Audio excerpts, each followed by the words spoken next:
चलिए तो यहाँ 58 ही हम शुरू करते हैं। यहाँ च्यावित और त्यक्त भूत गायक शरीर का लक्षण कहते हैं। भूत जो गायक शरीर है उसके 3 भेद बताए थे, च्युत, च्यावित और त्यक्त।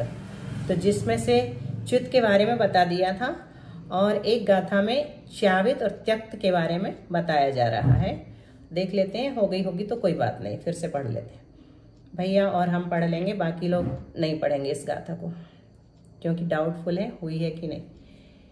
कदली घाद समेदम चाग विहीनम तुच इदमिदी होदी घादेन अघादेन वा पडिदम चागेण चत्तमिदी।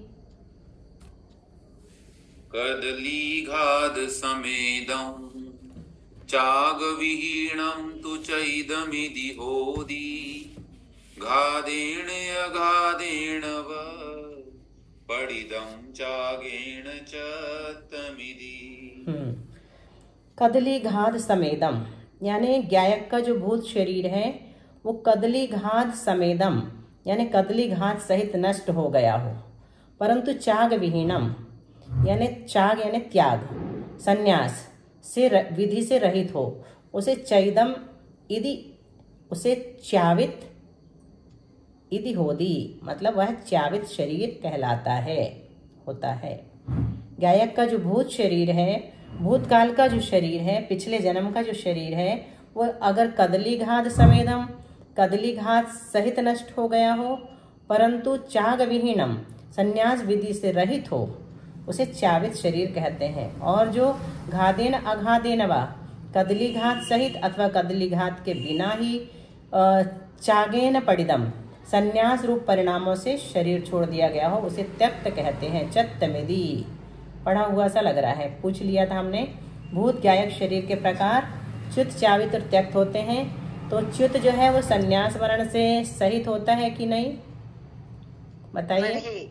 नहीं। और कदली घात मरण नहीं होता, पूछा था ये। च्यावित अपन उस दिन कहा था ना दीदी, भजनीय है। हाँ यही वाला हो गया था, अभी याद है।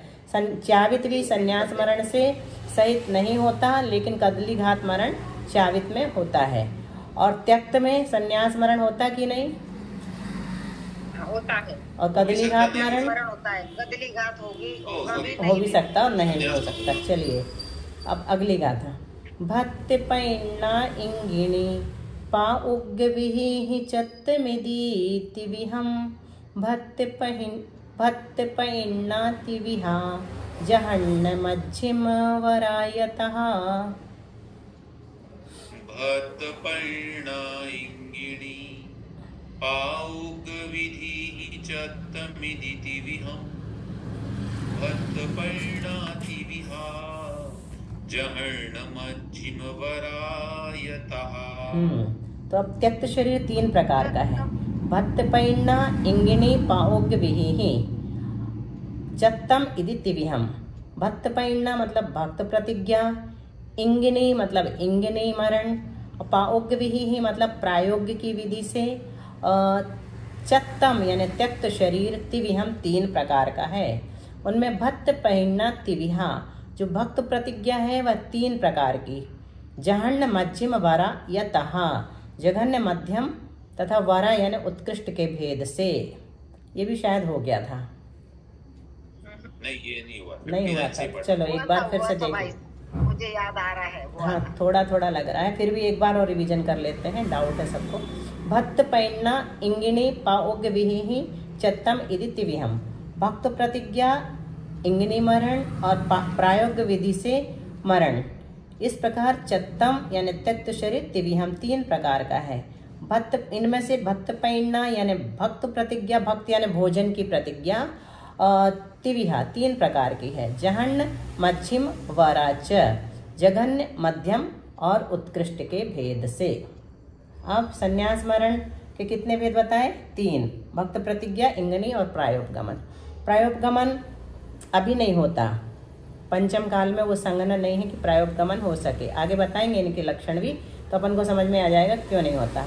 इंगनी भी कहते हैं कि नहीं होता, भक्त प्रतिज्ञा ही होती है, जघन्य मध्यम और उत्कृष्ट। कुछ लोग कहते हैं इंगनी हो सकता है। इंगनी में ऐसा होता है कि न स्वयं सेवा करता है अपने शरीर की और न दूसरों से कराता है। गाथाओं में ही इनके स्वरूप बता रहे हैं। अब देखते हैं दीदी शांति सागर जी महाराज जी का ऐसा ही हुआ था इंगिनी। आचुर्षी का भी ऐसे ही कह रहे हैं कि उन्होंने खुद सेवा भी नहीं ऐसा ही की कहते और हैं। दूसरों से भी नहीं कराए। आचार्य श्री का अपन देख नहीं पाए, हाँ। लेकिन शांति सागर जी का देखा है दीदी हमने। जी ठीक है। अब दूसरों से तो नहीं कराते, लेकिन स्वयं तो करते हैं, अपने शरीर की टहल अपने अंगों से करते हैं। हाँ, तो वो इंगिनी नहीं कहलाता, वो भक्त प्रतिज्ञा में चला जाता है। इंगिनी में स्वयं भी नहीं करता, दूसरों से भी। अभी आ रहा है ना, अपन गाथा में ही देखेंगे। भक्त पैनाई विहि जहन्नमंतो मुहुत्तयम होदी वारस बरिसा जेठा तम मज्जे होदी मज्जिमया। भैया के बाद अब पढ़ेंगी दो लोग पढ़ लेंगे, विजया जी और मनीषा। फिर उसके बाद पारुल और वो अगली गाथा पढ़ेंगे। भैया। भक्त परिणाई विहि जहर्णमन्तो मुहुत्तयं होदी पारसवदिसा जेठा तं मध्ये होदी मज्जिमया। भक्त पैनाई विहि जहन्नमंतो मुहुत्तयं होदी बारस वरिसा जेठा तम मज्जे होदी मज्जिमया। सादर वंदना दीदी। पढ़ लो। मनीषा नहीं है तो पारुल पढ़ लो। जी दीदी। भक्त पैनाई विहि जहन्नमंतो मुहुत्तयं होदी बारस बरिसा जेठा तम मज्जे होदी मज्जिमया। कह रहे भक्त पैनाई विहि, यानी भक्त प्रतिज्ञा की विधि से, यानी भोजन की प्रतिज्ञा कर जो संन्यास मरण हो, उसके काल का प्रमाण कितना है? जहन्नम अंतो मुहुत्तयम होदी, जघन्य से अंतर मुहूर्त है। भक्त प्रतिज्ञा यानी भोजन की प्रतिज्ञा कर जो संन्यास मरण हो, उसके काल का प्रमाण जहन्नम अंतो मुहुत्तयम होदी, जघन्य से अंतर मुहूर्त होता है, अंतर मुहूर्त प्रमाण है। जेठा 12 वरिसा और उत्कृष्ट 12 वर्ष प्रमाण है। तम मज्जे होदी मज्जिमया, उसके मध्य के जितने भी भेद हैं वो सब मध्यम कहलाते हैं। मध्य के भेदों का काल एक एक समय बढ़ता हुआ है, यानी अंतर्मुहूर्त से एक समय बढ़ाते हुए 12 वर्ष से एक समय कम तक, उसका अंतर्मुहूर्त से ऊपर और 12 वर्ष के भीतर जितने भेद हैं उतना प्रमाण समझना। अब भक्त प्रतिज्ञा संन्यास मरण, भक्ति यानी क्या बताया? भोजन करने की प्रतिज्ञा। भक्ति यानी भोजन, और भोजन की प्रतिज्ञा करके जो संन्यास मरण होता है उसको कहते हैं भक्त प्रतिज्ञा मरण। इसके कितने भेद हैं? मतलब भोजन के त्याग की प्रतिज्ञा होती होगी ना? हाँ, भोजन के त्याग की प्रतिज्ञा। कितने दिन के लिए त्याग, कितने कितने दिन के बाद लेंगे, जो कुछ भी लेंगे घटाते हुए। तो इसके 3 भेद बताए, कौन कौन से? उत्तम मध्यम जघन्य। हाँ, जघन्य मध्यम उत्कृष्ट। जघन्य कितना है? अंतर्मुहूर्त। उत्कृष्ट कितना है? 12 वर्ष। और मध्यम जो है वो कितना? एक समय बढ़ाते जाओ, एक समय बढ़ाते। अंतर्मुहूर्त से एक समय अधिक करते जाओ, एक एक समय अधिक करते जाओ, 12 वर्ष तक वो मध्यम भेद कहलाते हैं। पर इसमें एक जिज्ञासा हो रही है कि 12 वर्ष का जो मैक्सिमम काल लिया है, मान लीजिए प्रतिज्ञा ले ली और 12 वर्ष भी शरीर नहीं छूटा तो क्या दोष लगेगा? नहीं, 12 वर्ष तक भोजन का पूरी तरह से त्याग नहीं होता। कोई छाछ त्याग के, पानी रा के, पानी तक संता नहीं छूटता है। अगर शरीर तो छोड़ना पड़ता है, वही कहलाता है भक्त प्रतिज्ञा। मतलब फिर निर्जल करके जितने समय में छूट जाए। बहुत लोग उसको उस नियम को ही तोड़ देते हैं। बहुत लोग लेते हैं 12 वर्ष की प्रतिज्ञा, लेकिन नियम ही तोड़ देते हैं। क्योंकि क्या होता है, भोजन त्याग करने से शरीर स्वस्थ हो जाता है, मतलब सल्लेख न लेने से बहुत लोगों का। तो बहुत लोगों ने छोड़ा भी है अपना 12 वर्ष का संकल्प, लेकिन वो शास्त्रोक्त नहीं है। अगर ले लिया तो फिर लेना ही चाहिए। कुछ लोगों ने ऐसा भी किया है, जैसे विशुद्धमती माता जी का भी आता है। ये हो रही है, ये जिज्ञासा हो रही है वर्तमान में। सल्लेखना, संथारा और आत्महत्या को लेकर के जो चलता रहता है छोटा, उसको लेके जिज्ञासा हो रही है। 12 वर्ष पहले तो अपने को आयु तो पता रहती नहीं है कि हमारी आयु कितनी बची है। नहीं, आयु पता नहीं रहती, लेकिन शरीर की सामर्थ्य पता रहती है। उस आधार पे बहुत लोग ले लेते हैं कि अब 12 वर्ष ज्यादा हमारा शरीर बहुत अच्छी तरह से नहीं चलेगा। अच्छा। तो वो आचार्य की अनुमति से ही होता है। आचार्य को भी अगर ये लगता है कि हाँ, जैसे 70 साल की उम्र में किसी ने लिया तो 82 साल तक वैसे ही उनका शिथिल हो जाना है, 75 साल 80 साल ऐसे दे देते हैं। ज़्यादा छोटी उम्र में नहीं देते, 60-65 में। जब लगने लगता है कि क्षीण होने लगा, आंखों की रोशनी कम हो रही है, कानों में सुनाई कम देने लगा है, दांत टूट गए हैं, हाथ पैर आदि, तो उस हिसाब से शरीर देख करके आचार्य दिया करते हैं संकल्प। हमारे दादाजी ने भी 82 साल की उम्र में उनको ये था कि अब 12 साल थोड़ी जीना है, तब उन्होंने 12 साल। हाँ, वही कह रहे हैं, एकदम जल्दी नहीं ले सकते। अब उनकी समाधि हुई थी। अब यहाँ पर अगली गाथा में इंगनी मरण और प्रायोपगमन दोनों प्रकार के मरण का लक्षण बताया जा रहा है। अपोवयार वेखम परोवयारुण मिंगिनी मरणम सपरोवयारहीणम मरणम पाओवगमनमिति। अपोवयार वेखम परोवयारुण मिंगिनी मरणम सपरोवयारहीणम मरणम पाओवगमनमिति।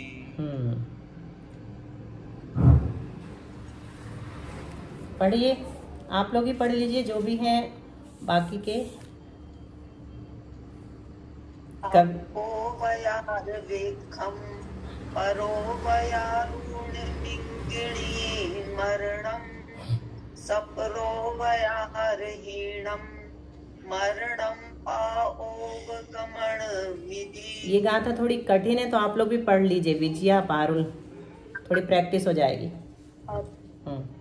अपोवयार वेखम परोवयारुण मिंगिनी मरणम सपरोवयारहीणम मरणम पाओवगमनमिति। अपोवयार वेखम परोवयारुण मिंगिनी मरणम सपरोवयारहीणम मरणम पाओवगमनमिति। प्रणाम दीदी, वंदना। अपोवयार वेखम परोवयारुण मिंगिनी मरणम सपरोवयारहीणम मरणम पाओवगमनमिति। पढ़िए शशि, कविता। जी दीदी। अपोवयार वेखम परोवयारुण मिंगिनी मरणम सपरोवयारहीणम मरणम पाओवगमनमिति। ठीक है, चलें। अब आवाज नहीं आ रही है। अपोवयार यानी आत्मोपकार, आत्मोपचार, आत्मोपकार, अपेक्षम यानी अपने शरीर की टहल आप ही अपने अंगों से करें, किसी दूसरे से रोगादि का उपचार न करावे। अपोपकार संस्कृत छाया में लिया है आत्मोपकारापेक्षम।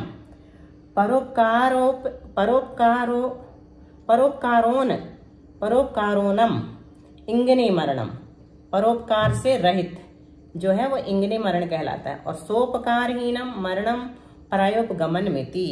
अच्छा, अपने शरीर की टहल आप ही अपने अंगों से करे, किसी दूसरे से रोगादि का उपचार न करावे। यही कह रही थी पारुल, है ना? ठीक है, सही है। अपने शरीर की टहल अपने ही अंगों से कर सकता है, लेकिन दूसरे से नहीं कराता। ऐसे विधान से जो संन्यास धारण कर मरण करे, उस मरण को इंगनी मरणम, यानी इंगनी मरण कहते हैं।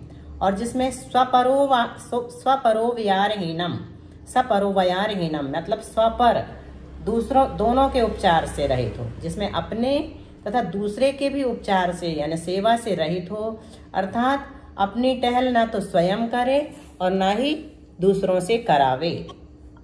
ऐसे संन्यास मरण को प्रायोपगमन संन्यास कहते हैं। इसमें शरीर की स्थिरता वगैरह भी लेते हैं।